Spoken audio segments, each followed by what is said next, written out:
काय सांगाल या संदर्भात? कार्यकर्त्यांच्या भावनांचा आदर आहे आणि पक्षश्रेष्ठीचा सुद्धा आदर, या दोन्ही गोष्टी लक्षात ठेवता आज मी माझं नामांकन परत घेतो. आपको परिणय फुके आए थे, अंदर बातचीत हुई, कुछ आश्वासन दिया है? मराठी आश्वासनाचा विषयच नाही. असं आहे की आश्वासनाची गरजच नाही ना. म्हणजे मला लहानाचं मोठं पक्षानंच केलेलं आहे, त्याच्यामुळे आश्वासनाची अशी काहीच गरज नाही. आणि मी कार्यकर्त्यांचं काम करण्याकरता तसाच समजला. परिणय फुके यांच्याशी काय तुमचं प्रेम पाहायला मिळालं आणि आता तुम्ही विड्रॉल केलेलं आहे.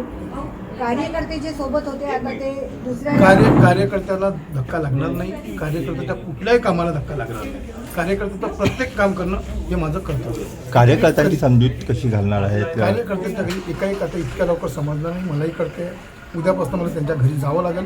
पक्षाला कुठल्याही प्रकारची हानी होणार नाही याची मी ग्वाही देतो. आता परिणय फुकेंशी तुमचं काय बोलणं झालं? काय सीएम संवाद झाला? साहेबांशी तुमचं बोलणं झालं होतं का? सीएम साहेबांची काही तुमची सीएम साहेबांचं चर्चा झाली माझ्याशी का? बोलणं नाही, फडणवीसशी बोलणं झालं. हां. फडणवीस यांनी ते बोललेले आहेत आपसामध्ये. त्यांनी तुम्हाला काय सांगितलं? काय सीएम साहेबांकडनं तुम्हाला काय निरोप आलेला आहे? काय सांगितलं नाही परिणय? नाही, पक्ष उमेदवारी वापस घ्यायचा हाच विषय आहे. शेवटी सगळी कार्यकर्त्याच्या भावना जपणार आहे, कार्यकर्त्याच्या भावना जपणारच आहे.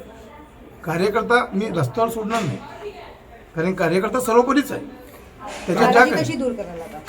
आता एका दिवसात होणार नाही, नाराजी मला पण कळते, पण होईल. कार्यकर्त्यांचं म्हणणं होतं आम्ही वोटिंग करणार नाही. नाही, असं नाही होणार. कार्यकर्त्यांनी जाहीरपणे निषेध केला होता की असं आम्ही आहे की इलेक्शनला- रागाच्या भरात माणूस काही बोलतो. अजून 10 दिवस बाकी आहे आणि 10 दिवस खूप आहे समजवण्याकरता.